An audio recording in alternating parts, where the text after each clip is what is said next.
Hi everyone, I'm a big fan of vintage fashion and styling, and in this piece I'm going to help you create a vintage look that you can do at home. I'm not a makeup artist or a beauty professional in any way, so hopefully what I show you is something that you'll be able to do yourself at home, regardless of how much experience you have with makeup and hair. So I've decided to do a look from the 40s. Why have I chosen the 40s? Well, given the situation we're all in, it seemed to me that the era of make, do and mend was a good one, very topical and on point. So I've gone for an early 40s World War II look, and we're going to start with the hair. So first of all, you're going to have to do a wet set. The great thing about a wet set is that it's something you can do at the beginning of the week, and hopefully if you've done it well enough, it should stay in for the whole week. And hey, that's what Batiste is for, right? So we're going to start by getting our hair really wet, okay? So you don't need to wash it. In fact, it's almost better if you haven't washed your hair, but it does need to be soaking wet because first of all, we're going to apply some setting lotion, and setting lotion is what will help hold those curls in place so that even when you've gone to bed and woken up in the morning like me, looking like you've been dragged through a hedge backwards, you should be able to tease the curls into something that still resembles the style you wanted. Right, first things first, let's get our hair wet. Hi everyone, and we're back with wet hair. Now, first thing I'm going to do, just give it a quick brush through, and then we're going to put on the setting lotion. Now, setting lotion is really easy to get hold of. Most chemists will do it. You can buy ready-made up stuff like this. That's about a couple of pounds in a chemist. Or you can get some concentrated setting lotion and make it up as you want. So that's what I've got here, some concentrated setting lotion. And the first thing I'm going to do is spray my hair liberally with the setting lotion. The setting lotion will keep your hair style in for much longer, and it also makes it easier to work with. Let's give that a brush through. Now, most vintage hairstyles really depend on your hair being curled. So the first thing you're going to do is set it on some curlers.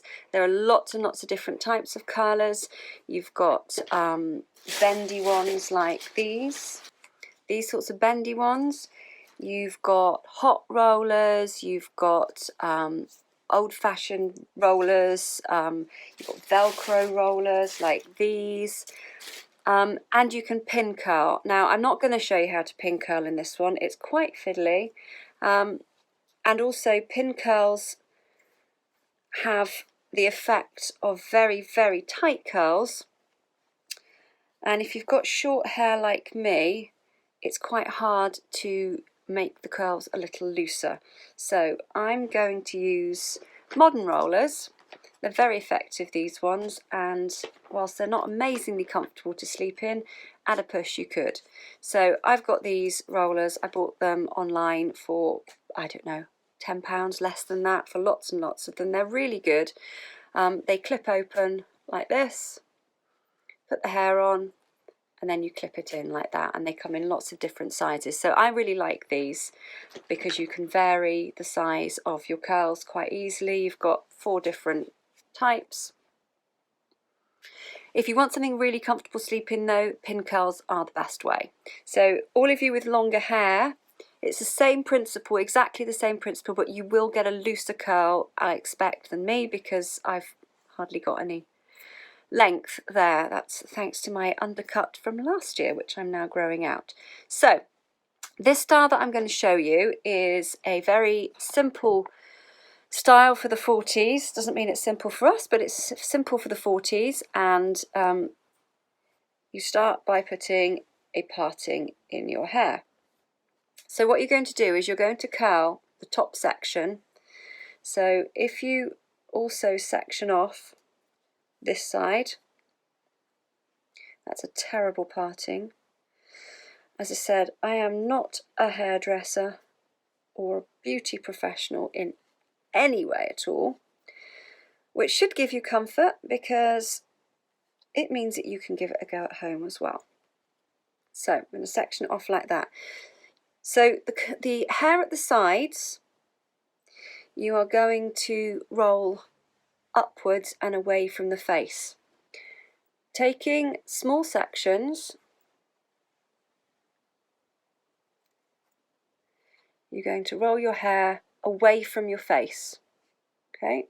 And as you can see, all my hair is falling out. So here we go. You may well have a much better technique than me with the rolling of curlers, even covered in setting lotion. This is not easy with the length of my hair. Great for 20s and 30s hairstyles, not so great for the 40s. So I am just going to do my best. You see, the thing with me doing this is you will appreciate by the end of it that actually anybody can style their hair. With a bit of fudging and fiddling, anybody can do it. Right, that's the first one in. So you're basically going to go through the sides of your hair. Actually, I'll do some on the other side so you can see the pattern. Try to get it as even as you can. So if you've got two there, try and get two here. Not everybody's hair is symmetrical. I have far more hair on this side for some reason. Very odd. So just keep going.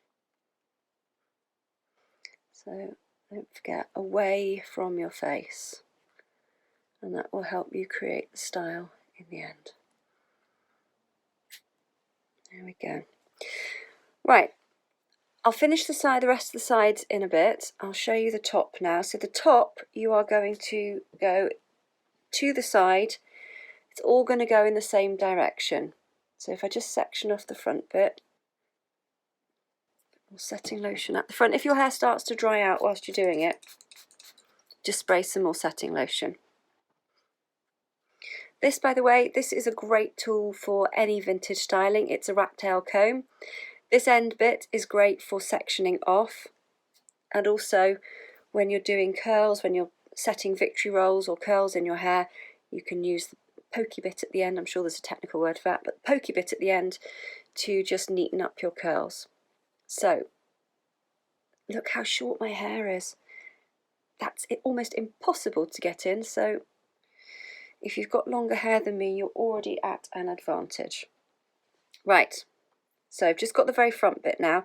I'm going to take bigger rollers because I want more volume here. I'm going to use the biggest one that I've got, which is this one. So if I take this section here, what you're going to do is you're going to roll it straight up, and you're going to roll it that way, okay? So I'm going to take the hair straight up, and it's all going to fall out whilst I do it. Oh no, not too bad. So I'm rolling it, and here it goes, rolling it to the side, and again that will help with the direction of the wave, and clip it in place. That's really messy.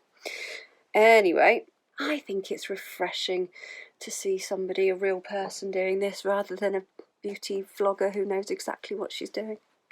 That's my excuse anyway. Okay, second one. And you want to aim to work in rows across the section of hair. So here's the second one going in. Ooh, look at those greys. Lockdown greys. Although sometimes I find a grey in my hair and discover it's actually a dog hair. Okay, and now the last bit of this front section. Eating a hair, that's revolting. Still on the larger rollers. Bearing in mind that during the 40s, getting out to the hairdressers wasn't always as easy as it might be. So that's why I'm thinking it's a good representative of how we're living at the moment, of this new normal. Because it's great to teach yourself a few skills and to be able to do this at home, which is what our sisters in the 40s had to do quite often. And this hairstyle that I'm showing you is one that ladies would have done at home.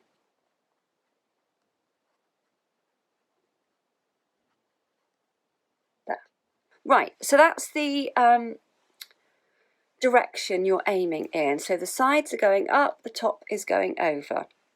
Once you've done the sides and finished the top, as you go around to the back, just roll it under. Okay, so I'll show you. I'm going to use a medium-sized roller for this one. Now I've got such short hair here that it's really very difficult to put it, as it gets down to the bottom, it's very difficult to put it into any curl at all, so sometimes I just have to fudge it. But this one, if you can see, we're rolling it under towards the head. So just straight out. This is just going to, particularly you ladies with longer hair, this is just going to give you a nice wave throughout.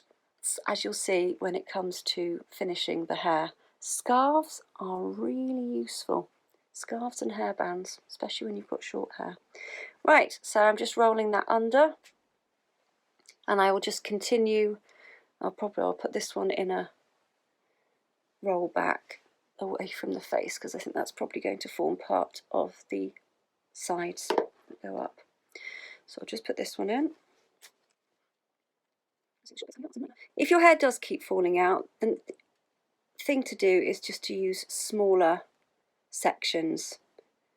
It'll take you longer and the curl will be more defined, but just use smaller sections. Right. One more on this side. There we go. Right. So you're going to continue like that, as I say, round the back. Do another line up here in your larger rollers. Same direction, sort of to the back, to the crown of your head. Keep going like that. See you in a minute. Okay, curlers in. And I promise I didn't take them all out and redo them after I last saw you. Okay, I took a few out because they were a bit messy, but you know, trial and error, and really it was just getting the short hairs stuck in. Anyway, we have our curlers in. So you can walk around looking like Hilda Ogden all day if you like. That shows how old I am. But what I like to do is a little natty thing. Get a nice scarf. Oh, there we go. Where have I gone? And pop it over your head. Tie it up there. And if you fold these back, this is not as easy as it is doing it all by yourself. Okay, here we go.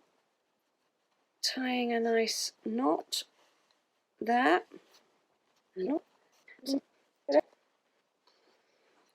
Instant turban. And you can wear this around the house. Or, as I have been known to do, on the school run. My kids love it when I do this. They just love it. So that keeps the curlers tucked away and gives you a certain amount of dignity during the day whilst you're doing your hair, unless you want to be really brave and sleep in them. It's really uncomfortable. But needs must sometimes. Right, so we're going to wait for our hair to dry and then we will look at styling it. Next thing is makeup. So makeup in the 40s was very well presented, an emphasis on glamour, and in fact the ladies of the 40s were encouraged to look glamorous. It was seen to be their duty to show support for all the men fighting on the front lines, and it was a sign of support if you made yourself look beautiful on the home front. Now that doesn't sound very feminist, does it? And sometimes I wonder what it is that I love about vintage styling so much.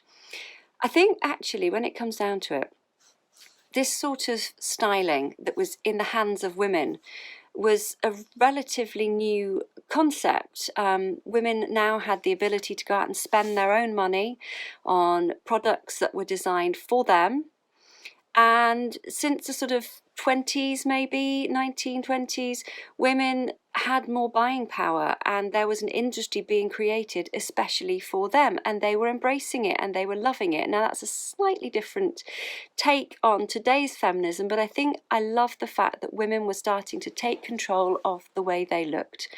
And in the 40s, the way they wanted to look was partly to be glamorous on the home front when everything else was falling apart around them. And also partly because they were doing it themselves, they wanted to emulate the things that they were seeing on the big screen in magazines, and so they picked their favourite icons and they emulated them using makeup and styling, and I just love that. So makeup in the 40s, glamorous, sexy, even the simple looks. So the women who were in the factories, they still wore makeup. They kept it simple. There were no false eyelashes or you know, loads and loads of blusher, but they would have enjoyed wearing their red lipsticks and having some good eyebrows. And so that's what I'm going to go for, a simple 1940s look that you might have done yourself at home, a daytime look that was glamorous. So the colours were red lipsticks, but there were they had moved on just from red lipsticks. Coral was available now, and pink, rose pinks were available. In terms of eyeshadow, there were blues and greens and browns available. Eyeliner was very often black, but there were shades of dark brown and grey also available. Blusher, again, was very similar to what we would see nowadays, a tan, a rose pink and a darker sort of fuchsia pink, depending on your skin tone. So there was much more available in the 40s than there ever had been.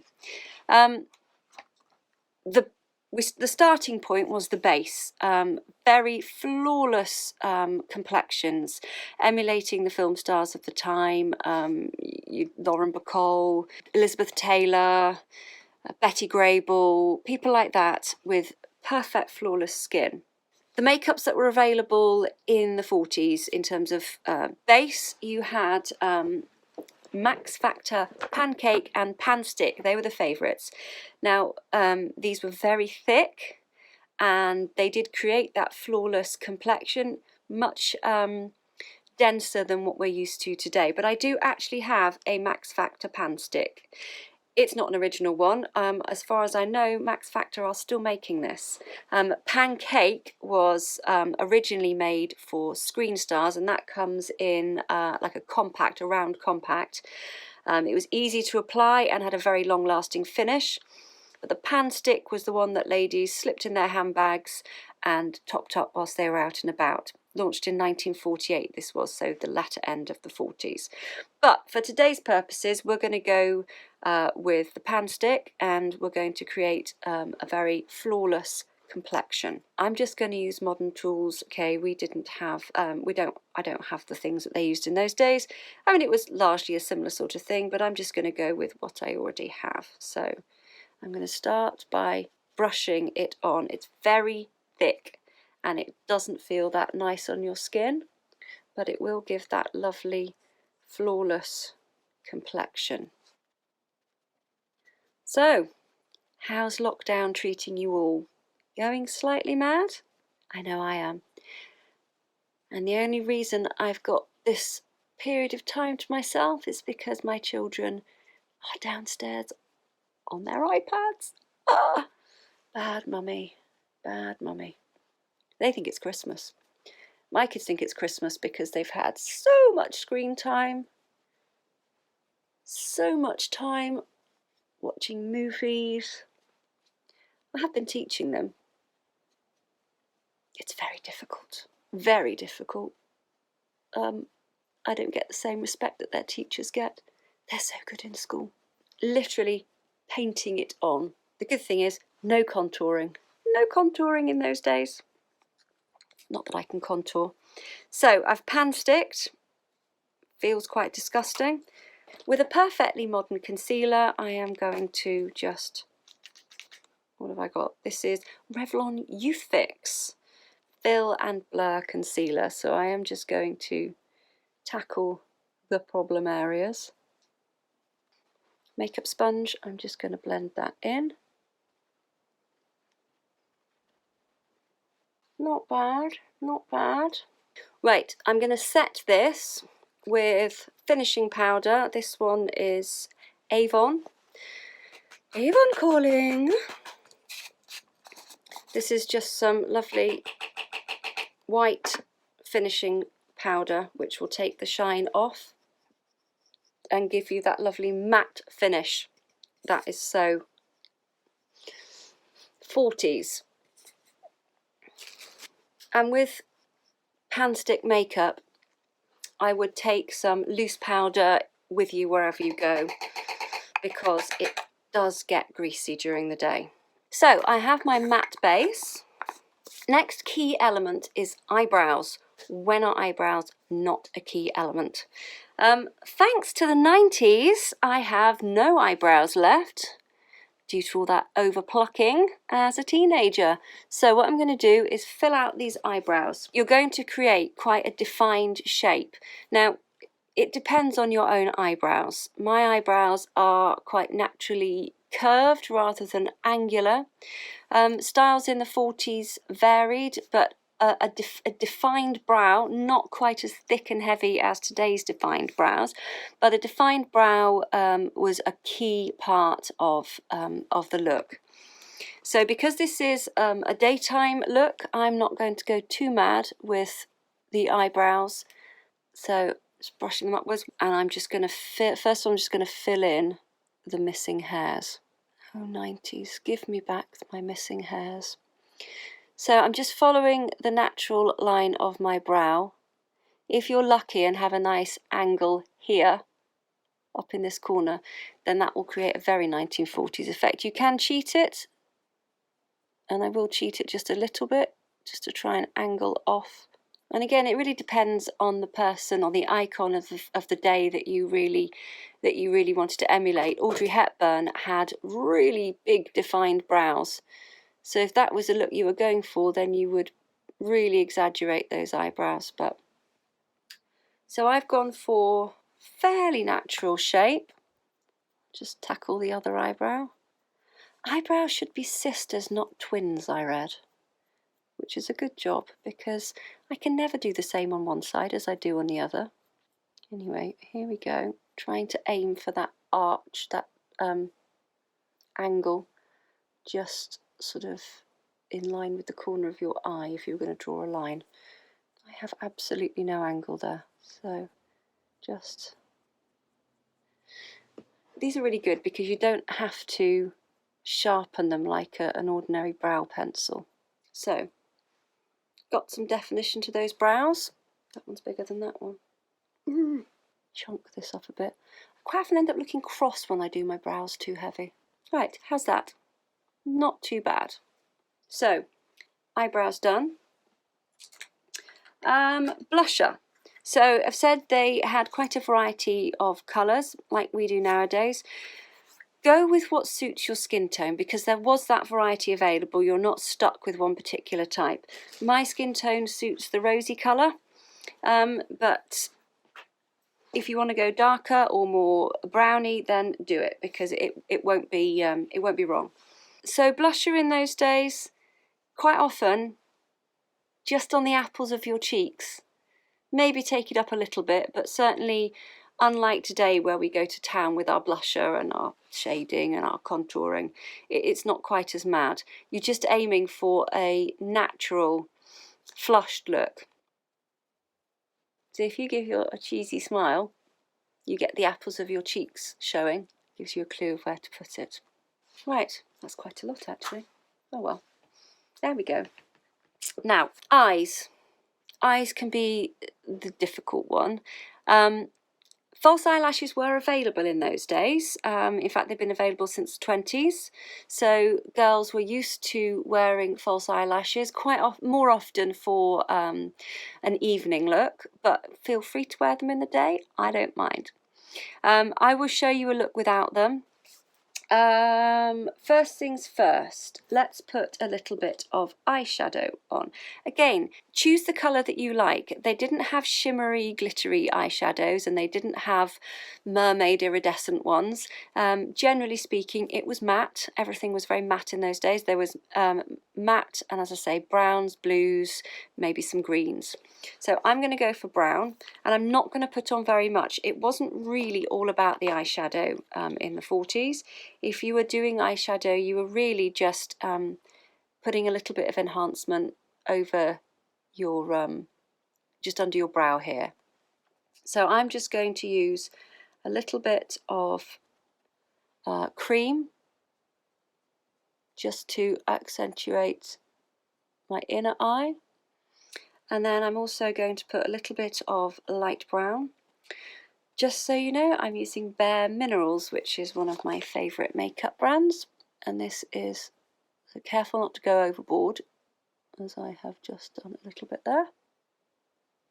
Okay, because the big thing was the eyeliner, the dreaded wings, as we like to call them. So there are lots of different ways of using eyeliner today. We've got the pencils, we've got the felt tip pen type ones. In the 40s, more often than not, it would be powder that you would then dip a wet brush in, and you would create a liquid eyeliner from powder. That seems, I mean, it would have been quite difficult, and it is unnecessarily complicated when we have so much at our disposal nowadays. So this is as close to vintage eyeliner as I could find. It's a liquid, and just show you here, it's got a solid end to it. Can you see? So it's a little bit like drawing it on with I don't know, a stick. It's very hard. I will show you. And of course the other thing is, with liquid eyeliner you have to wait for it to dry. So I will show you putting it on, if I can. Now you don't have to go around the whole eye. Subtle is better if you're going for a daytime look. And it is so easy to go wrong. And unfortunately, once you've gone wrong with liquid eyeliner, you kind of have to wipe it all off and start again. So I'm keeping this here like this to dry, because if you don't let it dry and you open your eyes, it's going to give you a nice crescent shape up here, and you will have to start all over again. The other challenge with wings is getting them the same on each side. They will never be the same on each side, not unless you're Bobby Brown doing a makeup tutorial, and I am not. So I've gone to about here and I've stopped. It's like nail varnish. You think it's dry, you risk it, you open your eyes, you've ruined it. I do that with nail varnish all the time. Think it's dry, put a pair of boots on, leave half of it on my boot. Speaking of nail varnish, do you see? This is my little vintage manicure, home manicure. No lovely gel nails for me anymore. I'm back to acrylics. But the key for the vintage look is the little half moon here. You see? Right, I'm going to risk it. No crescent. Good. Right. So that's quite subtle, but it just gives that slight wing. I'm going to try the other side. Watch it go wrong. So when you're doing it, start from the outside and go in. I always find it gives a better wing. As for tips, just try and take it along your eyeline and then slightly upwards. I, for this look, wouldn't go straight up like that. I'll try it from this side now.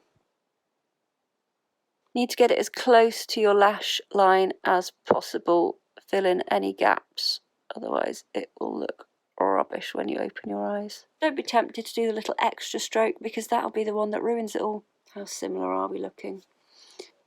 Oh, that wing's shorter than that wing. So you add and you add and you add and you add, and suddenly you've got wings coming up here into your hair. Okay, let's not touch it anymore. Lips next.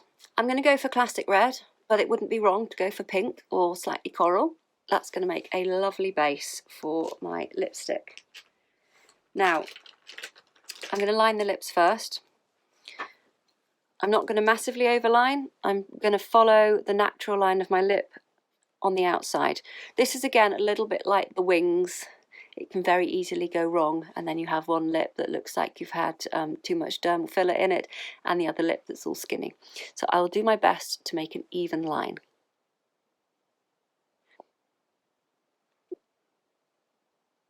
So you can exaggerate the Cupid's bow if you like. Right, now the red lipstick.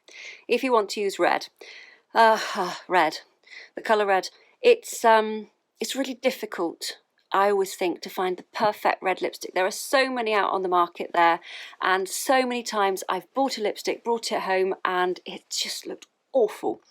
So have fun finding your favourite red. If you don't want to spend ages looking for your favourite red lipstick, can I suggest that you try MAC's Ruby Woo? I am not on commission to any of these companies. This is just what I have found over my time of experimenting with makeup. MAC's Ruby Woo is the red lipstick that will suit anybody. Anybody. It's an amazing colour, and also it's a lovely lipstick, especially if you've primed first. So that's what I'm going to use. And I'm just going to fill in under the line. Ruby Woo is also a very matte lipstick, which is very of the era. 1940s lipstick was very matte in effect. In fact, some ladies at the time would use Vaseline just to give it a bit of shine. So you can do that, or you can put a top coat on, you can put a lip balm on. But I really like the matte effect. And it's so important to line the lips first, because once the red lipstick has leaked out beyond the line, it's an absolute nightmare to get off, and you'll end up smearing red all over yourself and having to reapply your entire makeup. Now, I generally blot that. Check the teeth. There is a special place in hell for women who do not tell other women that they have lipstick on their teeth. Always tell your friends. Lips done.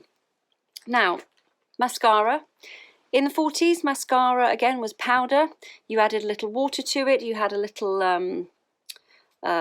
tin that would have had your solid mascara at the back, and a little tiny mini toothbrush that you would wet and use the little brush to apply it. Again, we have made advances in makeup, and I do not intend to go back to the 40s and find some powdered mascara. I'm going to use ordinary, regular, everyday mascara. So, like with the lips, I like to prime my eyelashes first. I'm at the moment using L'Oreal's Paradise Primer Ecstatic. It's like that. It's really lovely, actually, just to give you a little bit more volume and a little bit more length to those lashes. I don't have very long lashes. And particularly since lockdown, I've not been able to have my regular eyelash perm. Yes, eyelash perming. It's a thing. It's brilliant. Even if you've got really short eyelashes, it just lifts them away from your face. Smells ghastly, but it works really well. So I'm just applying the primer. And now I'm going to use just a regular mascara. This is my favourite. This is Roller Lash, Benefit's Roller Lash. It's got a great brush. Sometimes I think it's the brush, not the mascara, that really helps. This is a great brush for getting a curl into your eyelashes and creating that sort of slightly false eyelash effect. I like to zigzag my mascara through my lashes. I find it coats them well. The style in the 40s was to concentrate on the top lash and largely ignore the bottom lash. I've got a feeling I didn't take my mascara off yesterday. Feeling a bit sticky are my lashes. Hey, it's lockdown. There are no rules. So there we have it. This is a very simple 1940s look.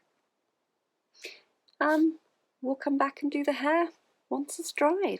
Right, I am creating my little victory roll. And you know what? If you've got an idea in your head of what you're doing, and then it doesn't quite work, and halfway through you decide to change it, it doesn't matter. The thing with the 40s, well, with any vintage style is that once you've got the basic silhouette and the curls, then you can just play around. And once you get to learn the sort of silhouettes, then you can just have fun doing your own styles and doing what suits your hair best. Because not everybody's hair suits the same thing. As I say, I have very fine hair.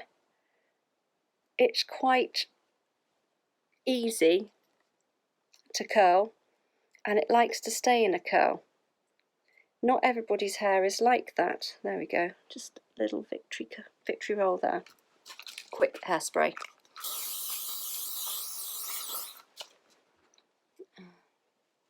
There we go, sweep it away from the face. So this is my silhouette up at the sides and into the victory roll there. Now I'm going to do a victory roll. Look at that, it just stays still, doesn't move. I am going to do one big victory roll here. I say big. I've already got quite a nice wave at the front, which I'm quite pleased with. Some more of this on my hands. Let's backcomb it just at the base, lock it in place, and then create your roll.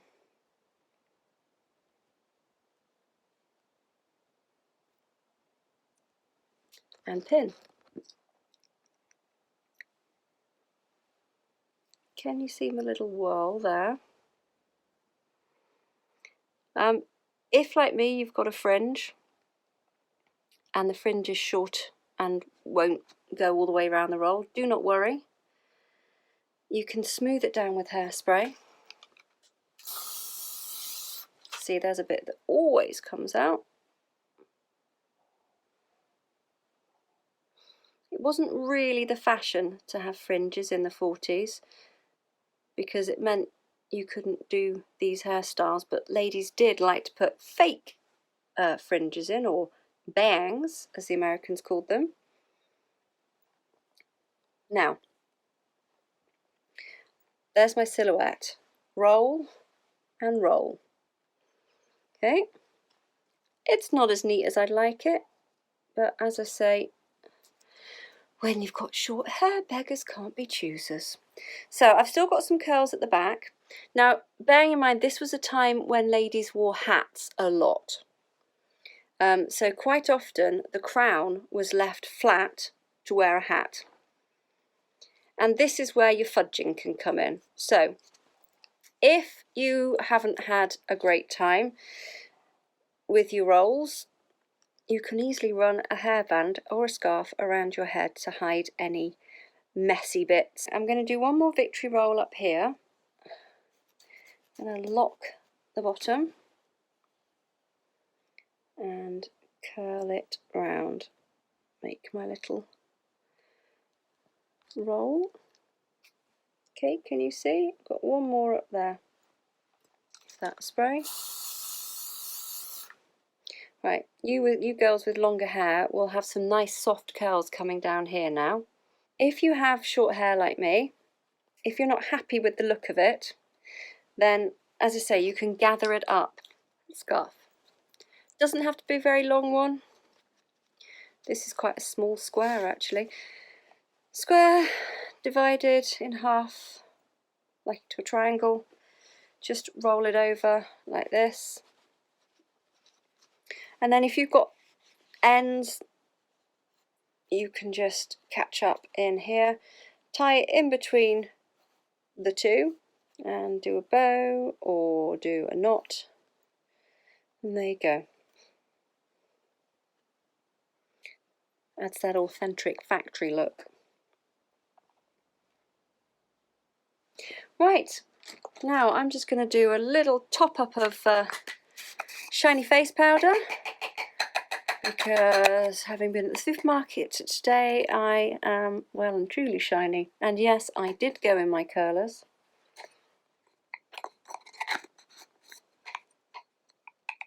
And there we have it.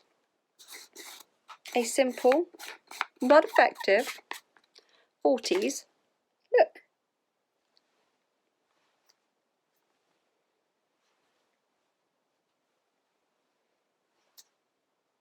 Thank you for watching.